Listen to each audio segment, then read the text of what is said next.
옛날 아주 먼 옛날에 울창한 숲이 마을을 병풍처럼 둘러싸고 맑은 시냇물이 굽이쳐 흐르는 평화로운 산골 마을이 있었습니다.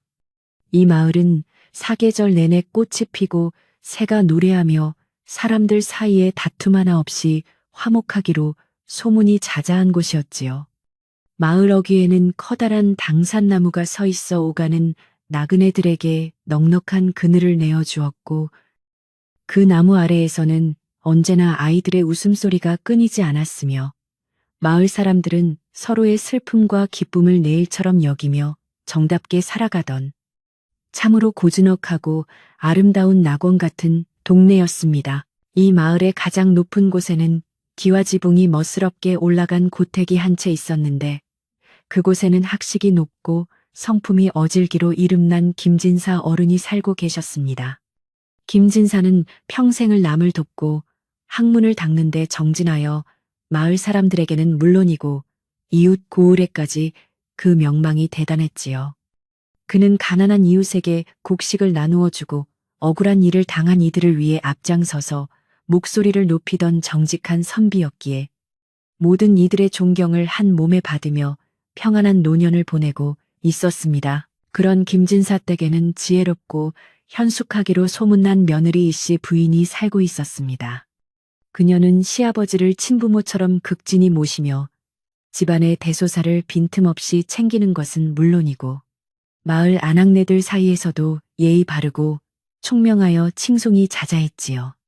이씨 부인은 비록 말수는 적었으나 그 눈빛에는 깊은 사려가 담겨 있었고 집안에 어떤 어려운 일이 생겨도 당황하지 않고 슬기롭게 대처하는 담대함을 지니고 있어 김진사의 든든한 조력자 역할을 톡톡히 해내고 있었습니다. 따스한 햇살이 내리쬐던 어느 봄날 아침에 김진사 댁 마당에서는 평소와 다름없이 평화로운 일상이 이어지고 있었습니다. 이씨 부인은 장독대를 정성스럽게 닦으며 시아버지의 아침상을 준비하고 있었고 집안 곳곳에는 고소한 밥 냄새와 된장찌개 끓는 냄새가 은은하게 퍼져나갔지요. 마당 한쪽에서는 누렁이가 기지개를 켜며 낮잠을 즐기고 있었고 담장 너머로는 만발한 매화꽃 향기가 바람을 타고 날아와 집안의 공기를 향기롭고 평온하게 채워주며 모든 것이 완벽하게 느껴지던 순간이었습니다. 하지만 그 평화는 그리 오래가지 못했습니다. 갑자기 마을 어귀에서부터 말발굽 소리가 요란하게 울려 퍼지더니 붉은 관복을 입은 관리들과 포졸들이 김진사의 집 앞을 가로막아 섰습니다. 마을 사람들은 영문도 모른 채 겁에 질린 눈으로 그 광경을 지켜보았고 집안의 하인들은 갑작스러운 들이닥침에 혼비백산하여 우왕좌왕할 수밖에 없었지요. 관리는 서슬퍼런 목소리로 어명을 받들라고 외쳤으며 그 소리는 고요하던 마을의 공기를 단숨에 얼어붙게 만들 만큼 차갑고 단호하여 듣는 이들의 가슴을 서늘하게 만들었습니다. 관리의 손에 들린 두루마리에는 청천벽력 같은 내용이 적혀 있었습니다. 김진사가 대궐의 중신을 모함하고 나라의 기강을 어지럽혔다는 누명을 쓰고 머나먼 남쪽 끝섬으로 유배를 가야 한다는 명이 떨어진 것이었지요. 평생을 올곧게 살아온 김진사에게는 그야말로 하늘이 무너지는 듯한 억울한 소식이었으며 이를 지켜보던 마을 사람들도 모두 자신의 귀를 의심할 정도로 충격적인 소문이었습니다. 김진사는 묵묵히 명을 들으며 얼굴이 창백해졌지만 차마 대항할 힘이 없어 고개를 떨구고 말았습니다. 온 집안은 순식간에 울음바다가 되었습니다. 평소 김진사를 따르던 하인들은 마당에 엎드려 통곡을 하였고 마을 사람들도 담장 너머에서 발을 동동 구르며 어찌 이런 일이 있을 수 있느냐며 한탄을 멈추지 않았지요. 하지만 관아에서 나온 사람들은 아랑곳하지 않고 김진사에게 당장 떠날 채비를 하라고 재촉하며 험악한 분위기를 조성하였습니다. 유배지는 한 번 가면 살아서 돌아오기 힘들다는 험한 곳이었기에 모두가 이것이 김진사와의 마지막 작별이 될지도 모른다는 공포에 휩싸여 있었습니다. 그 소란스러운 와중에도 이씨 부인만은 유독 침착함을 잃지 않았습니다. 그녀는 눈물을 닦아내고 방으로 들어가 시아버지의 짐을 챙기기 시작했는데 그 손길은 떨림없이 단호하고 정갈하기만 하였지요. 이 씨 부인은 시아버지가 평소에 즐겨 입으시던 무명옷과 먼 길을 가실 때 필요한 집신 여러 켤레를 챙겼으며 그 안에는 남모르게 지혜로운 생각들을 차곡차곡 담아 넣었습니다.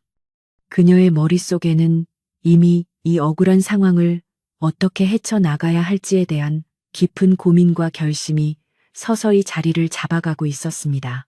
이 씨 부인은 남편을 불러 시아버지를 홀로 보낼 수 없으니 자신이 함께 길을 떠나겠다고 선언했습니다. 남편은 깜짝 놀라며 유배길은 험하고 고통스러운 곳인데 여자의 몸으로 어떻게 감당하려 하느냐며 극구 말렸지만 그녀의 의지는 꺾이지 않았지요.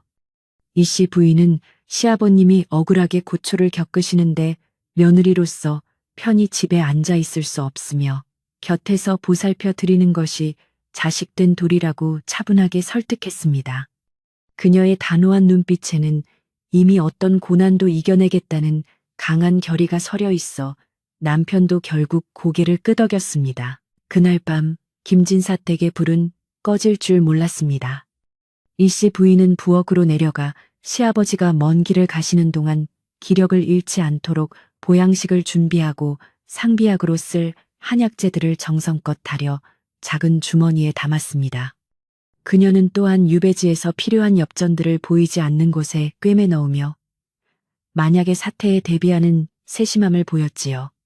어두운 밤하늘에 뜬 초승달이 유난히 차갑게 빛나고 있었지만 이 씨 부인의 마음속에는 시아버지를 지키겠다는 뜨거운 효심의 불꽃이 활활 타오르고 있었습니다. 다음 날 새벽 안개가 자욱하게 깔린 마을 어귀에서 김진사와 이 씨 부인이 떠날 준비를 마쳤습니다. 마을 사람들은 새벽잠을 설쳐가며 모두 나와 눈물로 배웅을 하였고 몇몇 노인들은 김진사의 손을 잡으며 꼭 살아서 돌아오라고 신신당부하였습니다. 김진사는 며느리를 쳐다보며 너까지 이 고생을 할 필요는 없다고 다시 한번 만류하였으나 이 씨 부인은 말없이 시아버지의 보찜을 대신 짊어지며 앞장을 섰지요. 그녀의 뒷모습은 작았지만 그 어느 때보다 당당하고 굳건해 보여보는 이들의 마음을 뭉클하게 만들었습니다.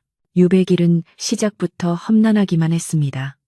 포졸들의 거친 호통 소리와 함께 비포장된 거친 산길을 걸어야 했으며 나이 많은 김진사에게는 발걸음 하나하나가 고통의 연속이었지요. 하지만 이 씨 부인은 시아버지의 곁을 한시도 떠나지 않고 가파른 고갯길에서는 뒤에서 밀어드리고 평탄한 길에서는 부축해드리며 정성을 다했습니다. 그녀는 길가에 핀 야생화를 보며 시아버지에게 옛 이야기를 들려드려 근심을 덜어주려 했었고 그 모습은 마치 험한 바다를 헤쳐나가는 작은 조약돌처럼 단단하고 믿음직스러웠습니다. 길을 가던 도중 포졸들은 이 씨 부인의 미모와 지혜로운 처신을 시기하여 사사건건 시비를 걸어왔습니다. 그들은 일부러 가파른 길로 안내하거나 잠시 쉴 틈도 주지 않고 재촉하며 두 사람을 괴롭혔지만 이 씨 부인은 그때마다 품 안에서 미리 준비한 간식을 꺼내 그들에게 나누어 주며 부드럽게 대처했지요. 그녀는 화를 내기보다 공손한 태도로 그들의 마음을 녹였으며 결국 험악하던 포졸들도 며느리의 지극한 효심과 현명함에 감복하여 조금씩 태도를 누그러뜨리기 시작하는 기적이 일어났습니다. 첫날 밤 도착한 주막은 낡고 허름하여 찬바람이 숭숭 들어오는 곳이었습니다. 이 씨 부인은 피곤한 기색도 없이 먼저 시아버지의 발을 따뜻한 물로 씻겨드리고 부르튼 곳에 미리 준비한 약을 정성스레 발라드렸습니다. 김진사는 며느리의 손길을 느끼며 눈시울을 붉혔고 자신이 못나서 이런 고생을 시킨다며 자책하였지만 이 씨 부인은 오히려 웃으며 아버님과 함께할 수 있어 마음이 놓인다고 위로했지요. 그 좁은 방 안에는 억울함보다 더 깊은 가족의 사랑이 가득 차올라 잠시나마 시름을 잊게 해주었습니다. 그날 밤 이 씨 부인은 주막 뒷마당에서 우연히 포졸들이 나누는 수상한 대화를 엿듣게 되었습니다. 누군가 이번 유백일에 김진사가 무사히 섬에 도착하지 못하도록 방해하라는 지시를 내렸다는 내용이었지요. 그녀는 가슴이 철렁 내려앉았지만 곧바로 정신을 가다듬고 적들이 누구인지, 그리고 그들이 노리는 것이 무엇인지 침착하게 생각하기 시작했습니다. 이것은 단순한 유배가 아니라 시아버지를 영영 제거하려는 음모가 배후에 있음을 직감한 이씨. 부인은 더욱 정신을 바짝 차려야겠다고 다짐하였습니다. 이씨 부인은 다음 날 아침 시아버지에게 이 사실을 비밀로 한 채 평소보다 더욱 세심하게 주변을 살폈습니다. 그녀는 길을 걷는 도중에도 뒤따라오는 사람이 있는지, 혹은 숲속에서 누군가 엿보고 있지는 않은지 예리한 눈초리로 관찰하였지요. 그녀의 손에는 항상 작은 단검 하나가 숨겨져 있었는데, 이는 자신과 시아버지를 지키기 위한 최후의 수단이었습니다. 지혜로운 며느리는 겉으로는 연약한 여인처럼 보였으나 속으로는 호랑이 같은 담대함과 여우 같은 기민함을 동시에 갖춘 여장부나 다름없었습니다. 산길을 넘어가던 중 갑자기 쏟아진 소나기로 인해 길은 진흙탕으로 변해버렸습니다. 김진사는 미끄러운 길에서 발을 헛디뎌 넘어질 뻔했으나 이씨 부인이 재빨리 몸을 던져 시아버지를 받쳐내어 큰 화를 면할 수 있었지요. 옷은 진흙 범벅이 되었고 무릎은 까져서 피가 났지만 그녀는 자신의 아픔보다는 시아버지의 안위를 먼저 살폈습니다. 포졸들도 그 광경을 보고는 혀를 내두르며 이씨 부인의 초인적인 희생정신에 깊은 경외심을 느끼게 되었고 길을 재촉하던 채찍질도 어느새 멈추게 되었습니다. 비가 그친 후 잠시 쉬어가는 정자에서 이씨 부인은 마을 하인이 몰래 뒤따라와 전달해준 쪽지 한 장을 받았습니다. 그 쪽지에는 집안의 재산을 가로채려는 친척 중 한 명이 관아와 결탁하여 허위 증거를 만들었다는 결정적인 단서가 적혀 있었지요. 이씨 부인은 드디어 실마리를 찾았다는 생각에 가슴이 벅차올랐지만 증거를 확보할 때까지는 신중해야 함을 알고 있었습니다. 그녀는 쪽지를 태워 없애고 마음속 깊이 계획을 세우며 유배지에 도착한 후에 벌어질 일들을 대비하여 철저하게 준비하기 시작했습니다. 마을을 떠나온 지 며칠이 지나자 풍경은 점점 낯설어지고 바다 냄새가 바람을 타고 불어오기 시작했습니다.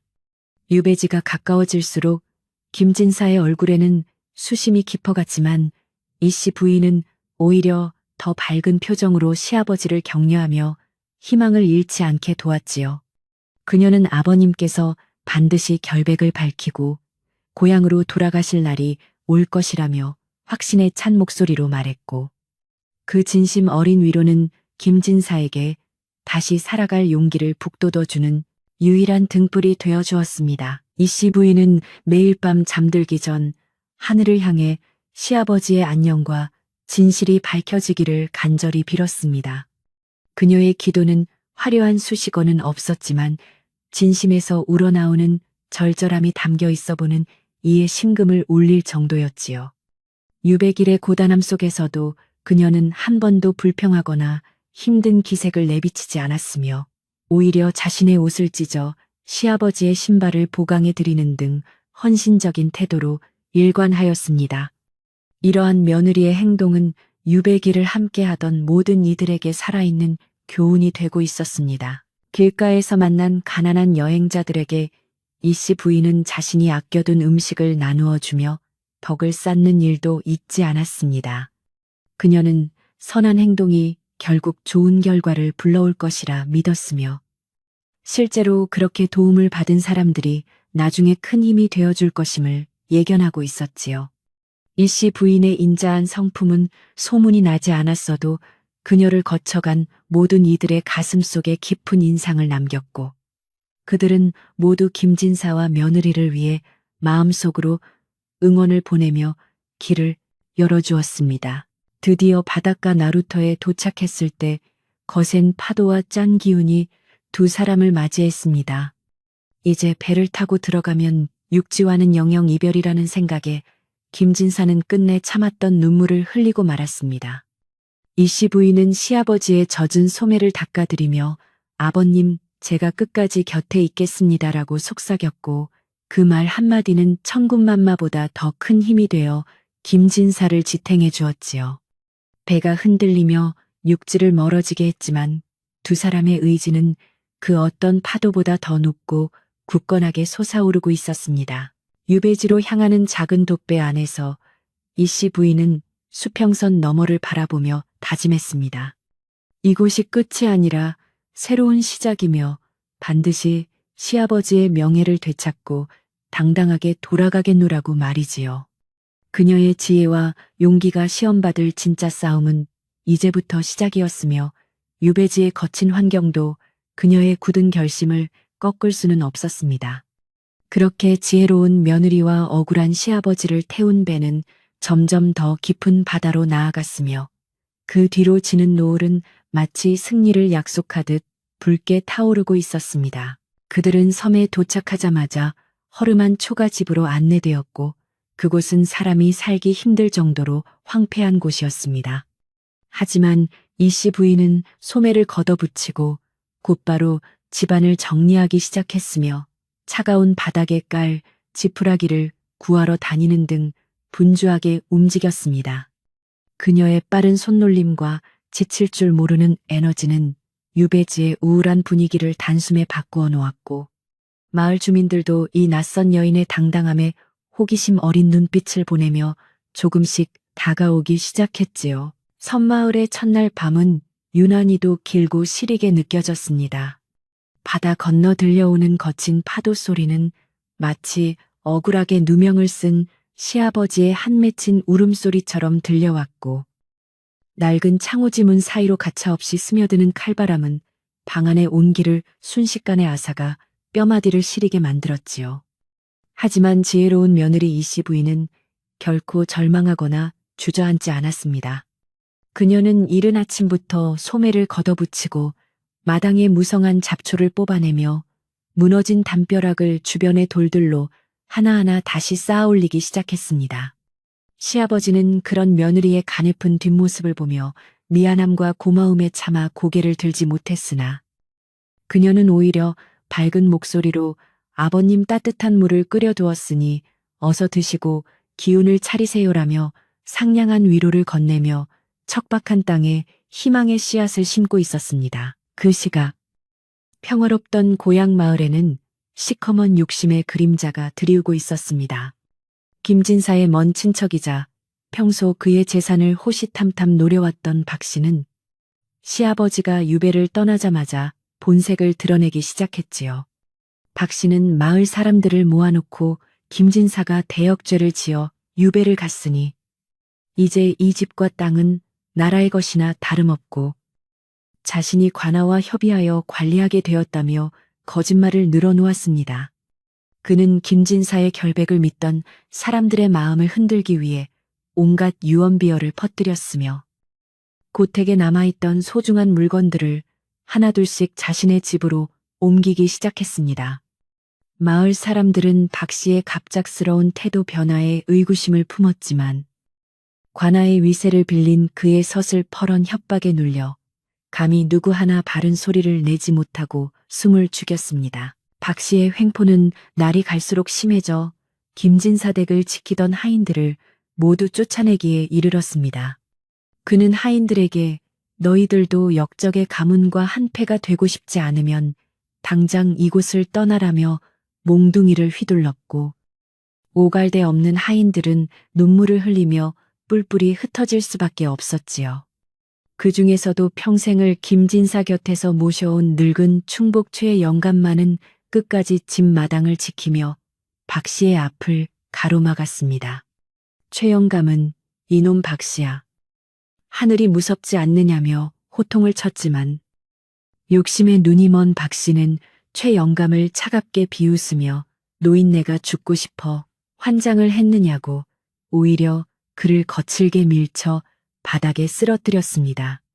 쓰러진 최 영감은 분함에 가슴을 치며 이 소식을 섬에 있는 김진사와 며느리에게 반드시 알려야겠다고 굳게 결심하게 되었습니다.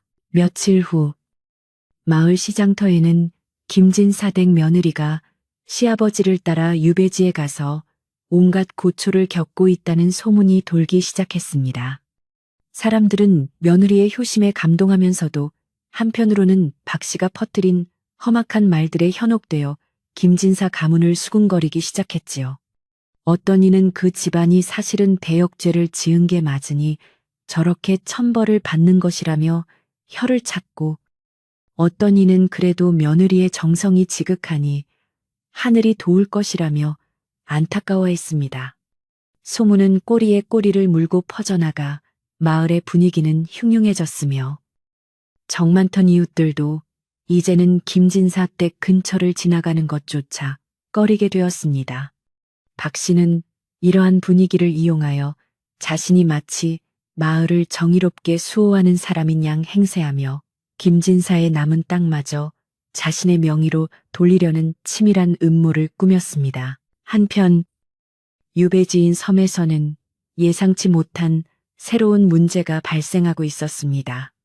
그곳 관아의 탐욕스러운 관장은 김진사가 비록 죄인의 신분이지만 본래 부유한 집안이었다는 사실을 알고는 며느리 이씨 부인을 따로 불러 은밀한 제안을 해왔지요. 관장은 김진사의 유배 생활을 편하게 해줄 테니 집안에 가보나 숨겨둔 재물을 내놓으라고 노골적으로 요구하며 협박을 일삼았습니다. 그는 만약 내 말을 듣지 않으면 시아버지를 더욱 험한 곳으로 보내거나 힘든 노역을 시키겠다며 비열한 미소를 지었습니다. 이씨 부인은 속이 뒤집히는 분노를 느꼈지만 지금 당장 화를 내는 것은 오히려 시아버지에게 해가 될 것임을 알고 있었기에 일단 고개를 숙이고 생각할 시간을 달라고 정중하게 답하며 위기를 모면하려 애썼습니다. 이씨 부인은 관장의 요구를 물리치기 위해 섬의 노인들을 찾아다니며 도움을 구했습니다. 그녀는 정성스럽게 끓인 죽과 따뜻한 옷가지를 나누어 주며 섬 사람들의 환심을 샀고 그 과정에서 섬의 최고령자인 독고 노인을 만나게 되었지요. 독고 노인은 예전에 한양에서 높은 벼슬을 지내다 귀양을 온 후 평생을 섬에서 보낸 지혜로운 인물이었습니다.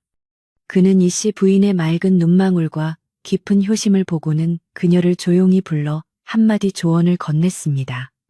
아가야, 관장은 욕심이 많지만 겁도 많은 자이니 그에게 재물을 주기보다 그의 비리를 역으로 이용할 수 있는 허점을 찾아야 한다고 말입니다. 노인의 조언은 안개 속을 헤매던 이씨 부인에게 한 줄기 빛과 같았으며 그녀는 그때부터 관장의 일거수일투족을 조용히 살피기 시작했습니다. 섬마을 뒤쪽 산길에는 약초가 많이 자란다는 소문을 듣고 이씨 부인은 매일 새벽 산에 올랐습니다. 그녀는 시아버지의 기력을 회복시킬 산삼과 귀한 약재들을 찾기 위해 험한 바위 틈을 뒤졌고 손톱 밑이 흙으로 가득 차고 옷자락이 가시에 긁혀 너덜너덜해져도 멈추지 않았지요. 그렇게 구한 약초로 정성을 다해 탕약을 다려 시아버지에게 올리자 기력을 잃고 누워만 계시던 김진사의 얼굴에 조금씩 생기가 돌기 시작했습니다. 김진사는 며느리의 거친 손을 잡으며 눈물을 흘렸고 내가 전생에 무슨 복을 지어 너 같은 며느리를 만났느냐며 목매어 했습니다.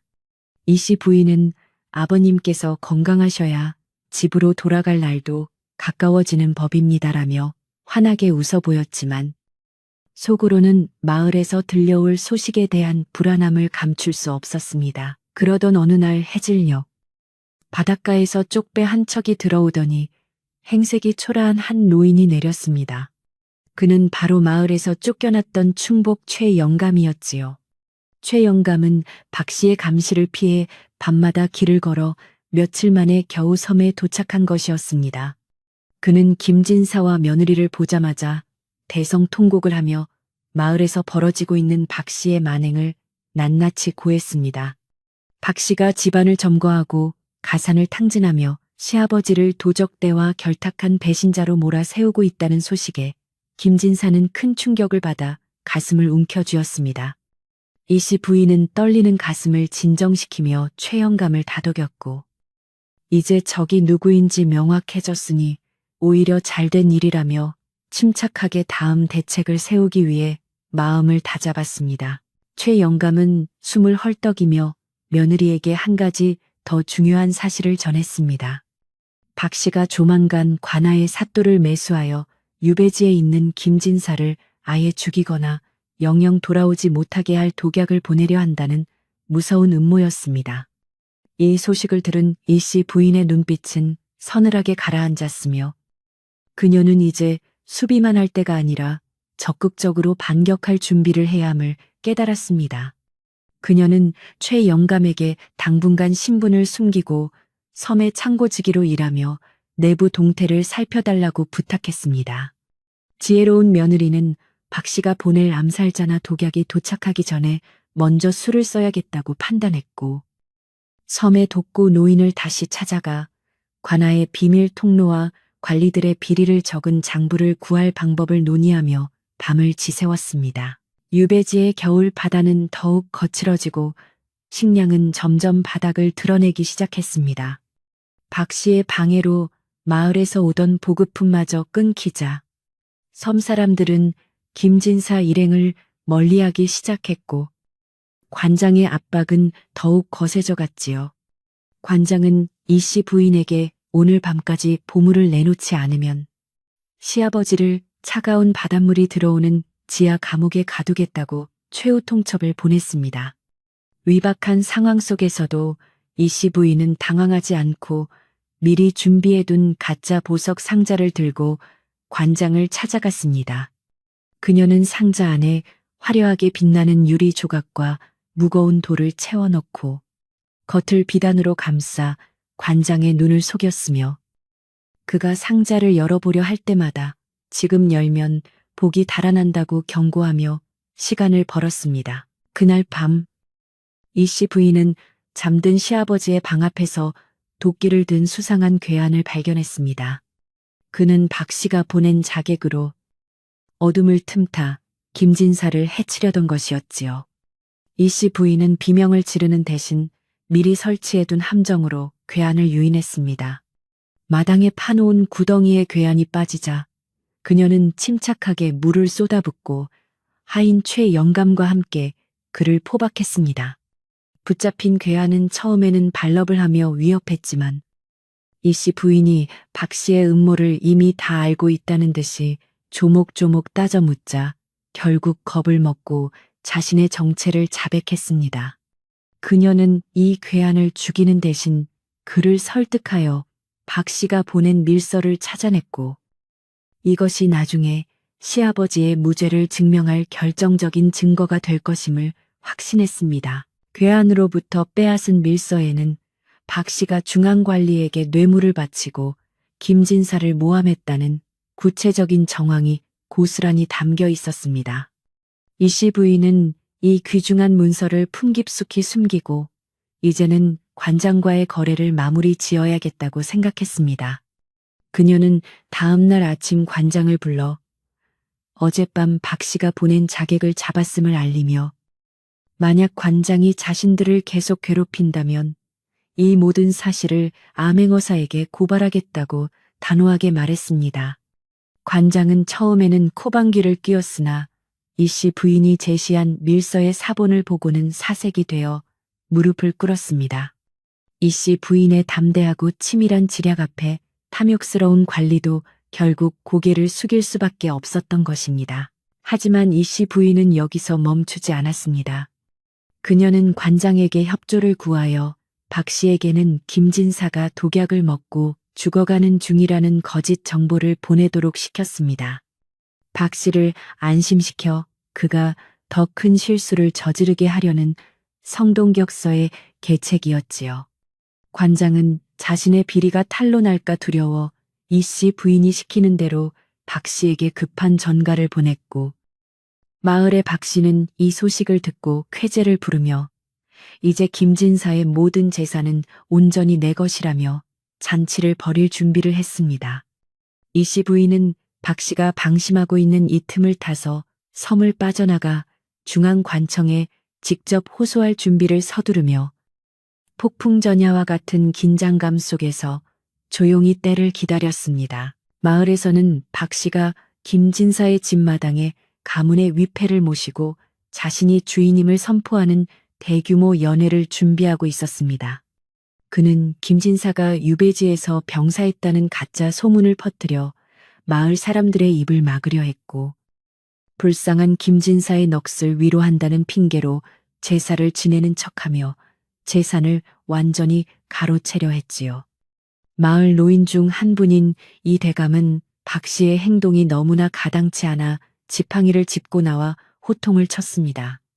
이놈아, 아직 유배지에서 확답도 오지 않았는데 어찌 이리 경거망동하느냐며 꾸짖었지만 박 씨는 이미 권력의 맛에 취해 노인의 말은 안중에도 없다는 듯 거드름을 피웠습니다.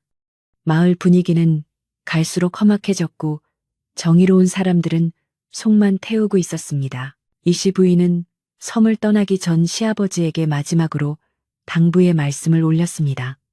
아버님, 제가 잠시 자리를 비우더라도 절대 동요하지 마시고 최영감의 보살핌 아래 건강을 잘 챙기고 계셔야 합니다라고 신신당부했습니다.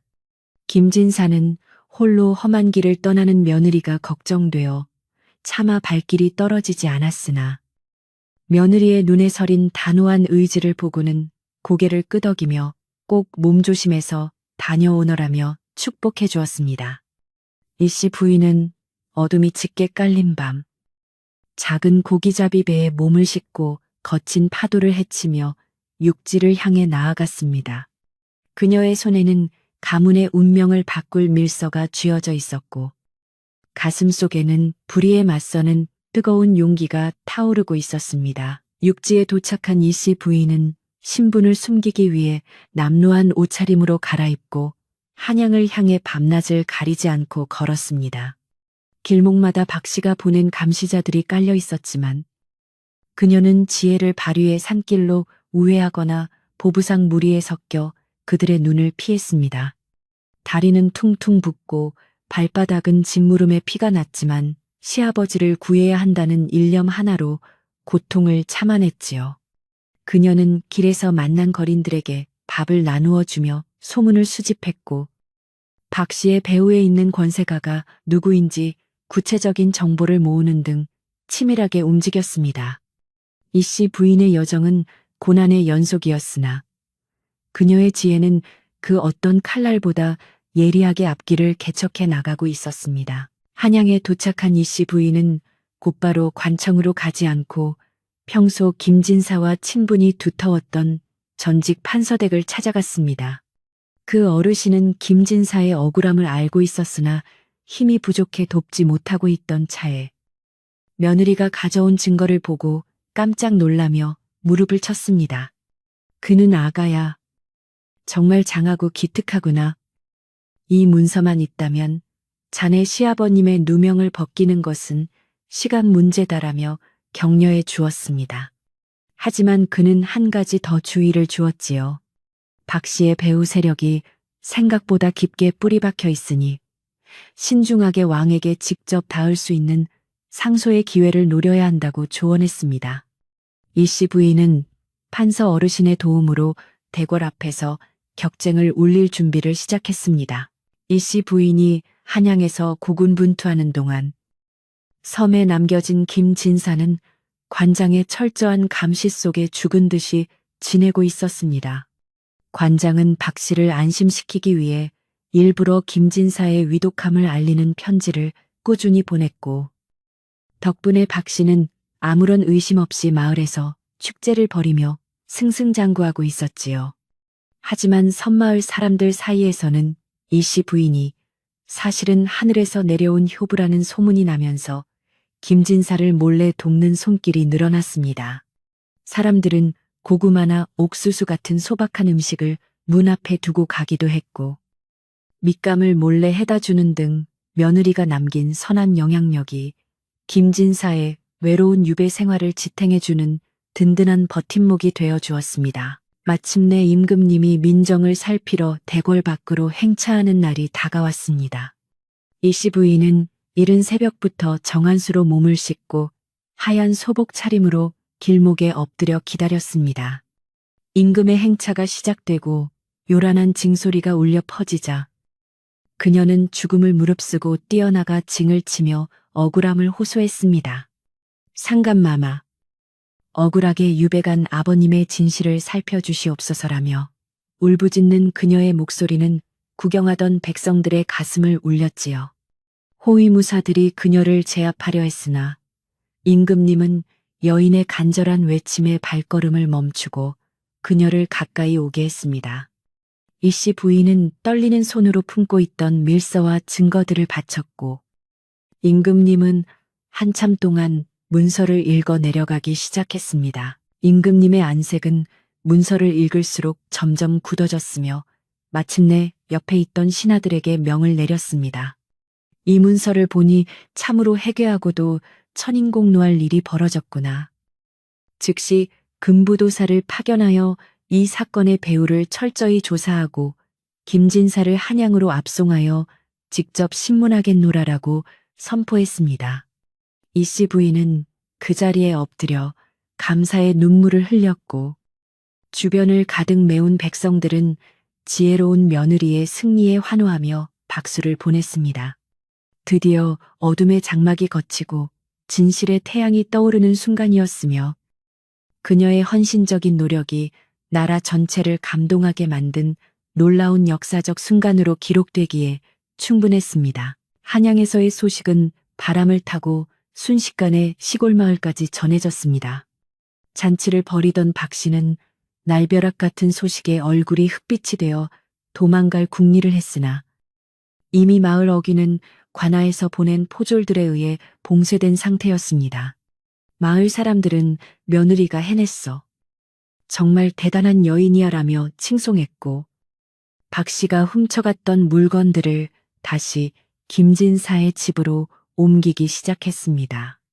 박 씨는 자신의 죄를 부정하며 발악했지만 이미 이 씨 부인이 확보한 증거와 증인들이 넘쳐나 더는 빠져나갈 구멍이 없었지요. 마을은 다시금 정의가 세워지는 광경을 보며 그동안의 무거운 침묵을 깨고 활기를 되찾기 시작했습니다. 유배지에 이 기쁜 소식이 전달되었을 때 김진사는 마당의 늙은 소나무 아래서 며느리를 기다리고 있었습니다. 관장은 이제 사시나무 떨듯 떨며 김진사 앞에 무릎을 꿇고 용서를 구했고 섬사람들은 모두 나와 김진사의 석방을 축하해 주었습니다. 최영감은 기쁨의 춤을 추며 아가씨가 해냈습니다. 우리 아가씨가 해냈어요라고 소리쳤고 김진사는 벅찬 가슴을 안고 바다 건너 한양 쪽을 바라보며 며느리의 이름을 불렀습니다. 거칠기만 했던 겨울 파도는 어느새 잔잔해져 그들의 귀환을 축복하는 듯 평온하게 일렁였고 섬 전체가 기쁨의 함성으로 가득 차올랐습니다. 이씨 부인은 임금님의 배려로 관가에서 머물며 시아버지를 맞이할 준비를 마쳤습니다. 그녀는 자신의 공을 내세우기보다 오직 시아버님이 무사히 돌아오시기만을 기도하며 정갈하게 집안을 보살폈습니다. 그녀의 이야기는 순식간에 도성 안의 모든 부녀자에게 귀감이 되었고 지혜롭고 효성 깊은 며느리의 표본으로 널리 알려졌지요. 하지만 이씨 부인은 담담하게 자신이 할 도리를 다했을 뿐이라며 겸손함을 잃지 않았습니다. 이제 모든 것이 제자리로 돌아가고 있었으며 억울함의 매듭이 풀리고 따뜻한 봄바람이 다시 불어올 준비를 마친 채 평화로운 저녁이 깊어가고 있었습니다. 시아버지를 모시러 가는 배가 항구에 도착했을 때 이씨 부인은 부두에 서서 멀리 보이는 돛담배를 향해 손을 흔들었습니다. 그곳에는 누명을 벗고 당당하게 고개를 든 김진사가 타고 있었으며 두 사람의 눈이 마주치는 순간 모든 고난과 슬픔은 안개처럼 사라졌습니다. 이제 남은 것은 악을 처단하고 다시 평화로운 고향으로 돌아가 묻다 한정을 나누는 일뿐이었습니다. 지혜로운 며느리가 지켜낸 가문의 명예와 시아버지의 생명은 그 어떤 보물보다 값진 유산이 되어 후세에 전해질 준비를 마쳤고, 달빛은 그들의 앞길을 환하게 비추며 평온한 밤의 끝을 알리고 있었습니다. 한양에서 내려온 국문의 소식은 성난 파도처럼 조용하던 마을을 휩쓸고 지나갔으며, 그 소문의 중심에는 언제나 지혜로운 며느리 이씨 부인의 이름이 빠지지 않고 등장했습니다.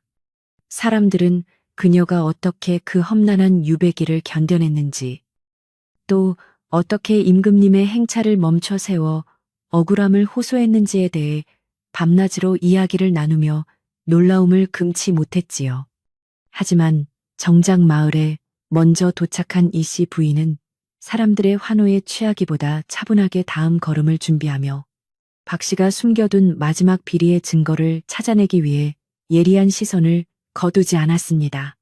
그녀는 마을 어귀에 도착하자마자 자신의 집을 멀리서 바라보며 그동안 박 씨에 의해 더럽혀진 가문의 명예를 어떻게 하면 온전하게 되돌릴 수 있을지 깊은 고뇌에 잠긴 채 어둠이 내려앉기를 기다렸습니다. 박 씨는 한양에서의 소식이 전해지자마자 사색이 되어 자신의 집 뒤편에 있는 비밀 창고로 달려가 그동안 가로챘던 금은 보화와 위조된 문서들을 한데 모으기 시작했습니다. 그는 이미 관아의 눈길이 자신을 향하고 있음을 직감하고는 모든 증거를 불태워 인멸하려는 악한 계획을 세우고 있었으며, 그의 눈동자는 불안함과 광기로 번들거리며 주위를 살폈지요. 그는 하인들을 시켜 마당의 커다란 구덩이를 파괴하고는 그 안에 귀중한 서류들을 던져 넣으려 했으나 워낙 겁이 많았던 탓에 혹시라도 누군가 지켜보고 있지는 않을지 연신 뒤를 돌아보며 땀을 닦아냈습니다. 그의 이러한 비겁한 행동은 오히려 지혜로운 며느리의 눈에 띄게 되는 결정적인 실수가 되었고, 진실의 빛이 서서히 그 어두운 욕심의 구석을 비추기 시작했습니다. 이씨 부인은 남루한 옷차림으로 변복을 한 채 마을 사람들의 눈을 피하며 예전에 자신을 따르던 어린 몸종 순이를 조용히 만났습니다.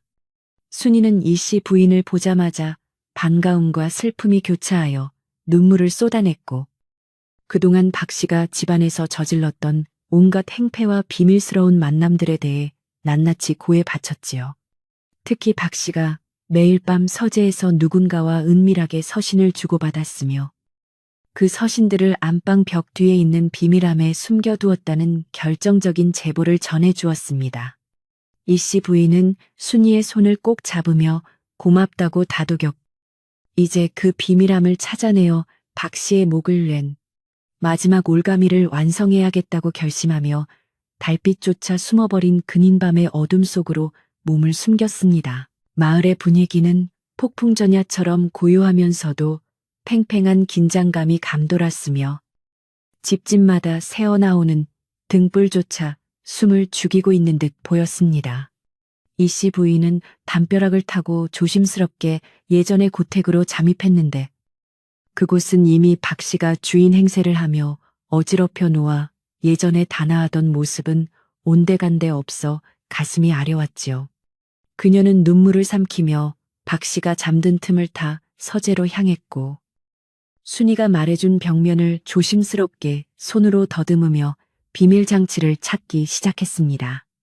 손가락 끝에 전해지는 나무의 질감을 하나하나 느끼며 집중하던 순간, 서랍 뒤쪽에서 작은 틈새가 발견되었고, 그 안에는 박 씨의 모든 음모가 담긴 검은 서신 뭉치가 차갑게 웅크리고 있었습니다. 이씨 부인이 서신을 꺼내 들려던 찰나, 밖에서 술에 취한 박 씨의 거친 발소리가 들려와 심장이 터질 듯이 뛰기 시작했습니다. 그녀는 재빨리 병풍 뒤에 몸을 숨기고 숨을 죽였으며, 방으로 들어온 박 씨는 혼잣말로 중얼거리며 금부도사가 오기 전에 모든 것을 끝내야 한다고 소리를 질렀지요. 박 씨는 서재 책상을 뒤엎으며 무언가를 찾다가 결국 이씨 부인이 숨어있는 병풍 근처까지 다가왔으나 갑자기 밖에서 들려온 올빼미 울음소리에 소스라치게 놀라 밖으로 뛰쳐나갔습니다. 하늘이 도운 덕분에 위기를 넘긴 이 씨, 부인은 서신뭉치를 품 안에 단단히 챙기고 창문을 통해 바람처럼 빠져나와 숲속으로 자취를 감추었으며 이제 진실의 열쇠는 그녀의 손안에서 빛을 발하고 있었습니다. 숲속 깊은 곳에서 이 씨 부인은 가져온 서신들을 하나씩 읽어 내려갔고 그 안에는 박 씨가 중앙관리에게 뇌물을 바친 내역뿐만 아니라 시아버지를 모함하기 위해 가짜 인장을 판 사실까지 상세히 적혀 있었습니다. 서신에 찍힌 붉은 인장은 시아버지의 것과 매우 유사했으나 자세히 보면 회계 끝부분이 미세하게 뒤틀려 있어 위조된 것임을 명확히 알 수 있었지요. 이 씨 부인은 이 결정적인 증거를 보고는 안도의 한숨을 내쉬었으며 이제 이것을 금부도사에게 전달하기만 하면 시아버지의 무죄를 완전히 증명할 수 있다는 생각에 가슴이 벅차올랐습니다. 그녀는 뜬 눈으로 밤을 지새우며 다음날 아침 관하로 들어올 한양의 관리들을 맞이할 준비를 마쳤고 새벽 안개가 자욱하게 깔린 길을 따라 당당하게 걸어나갔습니다. 다음날 아침 마을 어귀에는 오색 깃발을 앞세운 금부도사의 행렬이 장엄하게 들어섰으며 그 위용에 마을 사람들은 모두 길가에 엎드려 머리를 조아렸습니다. 박 씨는 짐짓 태연한 척하며 비단 옷을 차려입고 금부도사를 맞으러 나갔으나 그의 손끝은 미세하게 떨리고 있었고 이마에는 식은땀이 송골송골 맺혀 있었지요. 그는 금부도사에게 김진사의 죄를 다시 한번 역설하며 자신은 그저 가문을 지키려 노력했을 뿐이라고 변명했으나 금부도사는 차가운 표정으로 아무런 대꾸도 하지 않았습니다.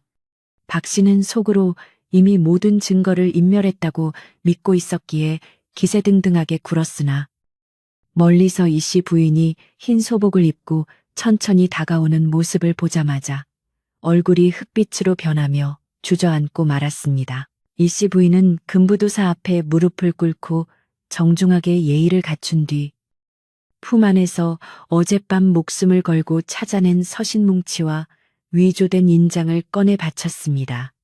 그녀는 맑고 단호한 목소리로 여기 이 서신들이 박 씨가 가문을 배신하고 시아버님을 모함한 명백한 증거이옵니다라고 외쳤으며 그 목소리는 마을 전체에 울려 퍼질 정도로 힘차고 당당했습니다. 금부도사가 서신을 하나씩 검토하자 박 씨는 비명을 지르며 저것은 모두 가짜라고 발악했으나 이미 서신에 적힌 박 씨의 필체와 뇌물을 받은 관리의 이름들이 낱낱이 드러나 변명의 여지가 없었지요. 마을 사람들은 며느리의 지혜로움과 용기에 감탄하며 박 씨를 향해 야유를 보냈고 진실이 승리하는 순간을 목도하며 통쾌함을 느꼈습니다. 금부도사는 즉시 포졸들에게 명하여 박 씨를 포박하게 했고 그를 도왔던 마을의 간사한 무리들도 줄줄이 엮여 관하로 끌려가게 되었습니다. 박 씨는 끌려가면서도 이 씨 부인을 향해 저주를 퍼부었으나 그녀는 흔들림 없는 눈빛으로 그를 응시하며 욕심이 눈을 가리면 사람의 도리를 잃는 법이니 이제라도 죗값을 치르고 뉘우치시길 바랍니다라고 차갑게 일갈했습니다. 박 씨의 집은 순식간에 아수라장이 되었고 그가 훔쳤던 김진사의 재산들은 모두 관아의 몰수 대상이 되어 원래의 자리로 돌아갈 준비를 마쳤지요. 지혜로운 며느리는 그제야 긴장이 풀린 듯 비틀거렸으나 자신을 부축해주는 마을 아낙네들의 따뜻한 손길을 느끼며 비로소 승리의 미소를 지을 수 있었습니다. 하지만 아직 시아버지가 돌아오지 않았기에 이 씨 부인의 마음은 완전히 놓이지 않았으며 그녀는 곧장 관아 뒷마당으로 가서 시아버지의 귀환을 기다리는 기도를 올렸습니다. 그녀는 정화수를 떠놓고 하늘을 향해 우리 아버님께서 무사히 이 마을로 돌아오셔서 다시 예전처럼 정답게 사실 수 있게 해달라고 간절히 빌고 또 빌었지요. 그녀의 기도는 바람을 타고 멀리 유배지까지 닿는 듯 했으며 기도를 마친 뒤 하늘을 올려다보니 먹구름이 걷히고 눈부시게 푸른 하늘이 열려 있어 마치 좋은 소식이 곧 당도할 것임을 예고하는 듯 보였습니다. 마을 사람들도 이 씨 부인의 곁으로 모여들어 함께 기도를 올렸고 차갑게 얼어붙었던 민심은 다시금 효심과 정의라는 이름 아래 뜨겁게 하나로 뭉치기 시작했습니다. 그날 오후 마을에는 평소보다 더 많은 사람이 모여들어 장터의 분위기가 후끈 달아올랐으며 모든 대화의 주제는 김진사와 며느리의 이야기로 가득 찼습니다. 시장 사람들은 이 씨 부인이 유배지에서 얼마나 고생했는지, 그리고 박 씨의 서재에서 증거를 훔쳐낼 때 얼마나 대담했는지를 마치 직접 본 것처럼 생생하게 떠들어댔지요. 마을에서 가장 나이 많은 이 어르신은 담뱃대를 물고 우리 마을에 저런 여장부가 있다는 것은 가문의 영광일 뿐만 아니라 마을 전체의 축복이다라며 고개를 끄덕였습니다. 평소 박 씨의 위세에 눌려 말을 아끼던 상인들도 이제는 큰 소리로 정의를 외치며 이 씨 부인을 칭송했고 마을은 오랜만에 활기와 정을 되찾으며 대축제라도 열릴 듯한 설렘에 휩싸여 있었습니다. 이 씨 부인은 마을 사람들의 칭송을 뒤로하고 홀로 집으로 돌아와 시아버지가 거처하시던 방을 깨끗하게 청소하기 시작했습니다. 그녀는 먼지가 쌓인 책장을 닦아내고 구멍난 창호지를 새로 바르며 시아버지가 돌아오셨을 때 불편함이 없도록 정성을 다해 집안을 보살폈지요. 방 안에는 시아버지가 평소 아끼시던 붓과 벼루가 그대로 놓여 있었는데 이 씨 부인은 그것들을 매만지며 시아버지가 다시 이곳에 앉아 글을 읽으시는 모습을 상상하며 행복한 눈물을 흘렸습니다. 그녀의 손길이 닿는 곳마다 집안은 생기를 되찾았고 낡고 허름했던 고택은 다시금 고귀한 선비의 기품이 흐르는 따뜻한 보금자리로 변모해 갔으며 그 과정에서 며느리의 효심은 더욱 빛을 발했습니다. 저녁 무렵 마을 어귀에서 다시 한번 요란한 말발굽 소리가 들려왔고 이번에는 누군가를 정중히 모시는 가마 행렬이 나타났습니다. 가마의 문이 열리자 그 안에서 내린 사람은 다름 아닌 누명을 벗고 당당하게 돌아온 김진사 어른이었으며 그는 한양에서 받은 새로운 관복을 입고 인자한 미소를 지으며 마을 사람들을 맞이했습니다. 사람들은 만세를 부르며 김진사를 환영했고 김진사는 먼저 이 씨 부인에게 다가가 그녀의 손을 꼭 잡으며 내 덕분에 이 늙은이가 제 이름을 되찾고 집으로 돌아올 수 있었구나 라며 목매어 했습니다. 이 장면을 지켜보던 마을 사람들은 모두 눈시울을 붉혔고 지혜로운 며느리와 어진 시아버지의 재회는 그 어떤 드라마보다 감동적인 순간으로 마을 역사의 한 페이지를 장식하게 되었습니다. 김진사는 집에 돌아오자마자 사당에 가서 조상님들께 누명을 벗었음을 고한 뒤 마을 사람들을 모두 마당으로 불러 모았습니다. 그는 박 씨의 죄상을 공식적으로 발표하면서도 비록 그가 큰 잘못을 저질렀으나 우리 가문의 일원이었으니 법의 처벌과는 별개로 내 마음으로는 그를 가엾게 여기노라라고 말하며 대인의 풍모를 보여주었습니다. 하지만 박 씨가 숨겨두었던 부당한 재산은 모두 마을의 가난한 이들을 위한 기금으로 내놓겠다고 선포하여 다시 한번 큰 박수를 받았지요. 이 씨 부인은 시아버지의 곁에서 묵묵히 그 모습을 지켜보며 역시 우리 아버님은 진정한 선비시라며 존경의 눈빛을 보냈고 집안의 권위는 다시 예전보다 더 높게 세워지게 되었습니다. 그날 밤 김진사 댁에서는 마을 사람들을 위한 성대한 잔치가 열렸으며 가마솥에서는 고소한 고기 삶는 냄새가 진동하고 집안 곳곳에는 등불이 대낮처럼 밝혀졌습니다. 이 씨 부인은 직접 앞치마를 두르고 부엌에서 음식을 장만하며 마을 사람들을 대접했고 그녀의 손맛이 담긴 음식들은 사람들의 마음까지 따뜻하게 녹여주었지요. 잔치 중에도 그녀는 거드름을 피우거나 공을 내세우지 않고 예의 바르게 손님들을 맞이하며 겸손한 태도를 잃지 않았습니다. 사람들은 그런 며느리의 모습을 보며 진정한 지혜는 머리에서 나오는 것이 아니라 사람을 향한 따뜻한 마음에서 나오는 것이라며 입을 모아 칭찬했고, 웃음소리는 담장을 넘어 밤하늘 높이 퍼져나갔습니다. 잔치가 한창일 때 마을의 늙은 하인 최 영감은 구석에서 눈물을 훔치며 이씨 부인에게 다가와 작은 상자 하나를 건넸습니다. 그 상자 안에는 예전에 김진사가 유배를 떠날 때 최 영감이 목숨을 걸고 빼돌렸던 가문의 옥비녀가 들어 있었으며, 최 영감은 이것만은 꼭 아가씨에게 되돌려주고 싶었다고 말했습니다. 이씨 부인은 비녀를 받아들고 그동안의 고생이 주마등처럼 스쳐 지나가는 것을 느꼈으며, 시아버지의 명예를 지키기 위해 싸웠던 시간들이 결코 헛되지 않았음을 다시금 깨달았습니다. 그녀는 비녀를 머리에 꽂고 시아버지 앞에 나아가 절을 올렸으며, 김진사는 며느리의 머리에서 빛나는 비녀를 보며 가문의 앞날이 밝을 것임을 확신하며 흐뭇한 미소를 지었습니다. 하지만 마을의 평화가 찾아왔음에도 불구하고 박 씨를 따르던 일부 잔당들이 마을 뒷산에 숨어 복수를 노리고 있다는 흉흉한 소문이 들려왔습니다. 이 씨 부인은 이 소식을 듣고 방심해서는 안 된다고 판단하여 마을 청년들을 모아 자경단을 조직하도록 권유했으며, 밤마다 교대로 마을을 지키게 하여 작은 위험조차 사전에 차단했지요.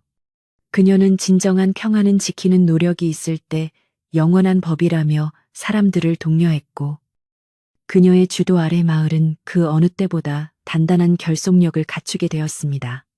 지혜로운 며느리는 이제 집안의 살림꾼을 넘어 마을의 정신적 지주로서 자리매김하고 있었으며, 그녀의 말 한마디는 마을 사람들에게 법보다 더 큰 신뢰를 주었습니다. 며칠 뒤 산속에 숨어있던 박 씨의 잔당들은 굶주림과 추위를 견디지 못하고 스스로 내려와 자수했으며, 이 씨 부인은 그들을 무조건 처벌하기보다 진심으로 뉘우치는 자들에게는 일할 기회를 주어 감화시켰습니다. 그녀의 관대한 처분에 감동한 그들은 박 씨가 숨겨놓았던 또 다른 비밀 장부의 위치를 실토했고, 그 장부 안에는 관아의 부패한 관리들과 연결된 더 큰 비리의 사슬이 기록되어 있었지요. 이 추가적인 증거 덕분에 마을은 부패한 세력을 완전히 뿌리 뽑을 수 있었고, 주변 고을들까지도 그 영향으로 정화되는 기적이 일어났습니다. 이 씨 부인의 작은 용기가 눈덩이처럼 불어나 나라의 기강을 바로잡는 큰 파도가 된 셈이었습니다.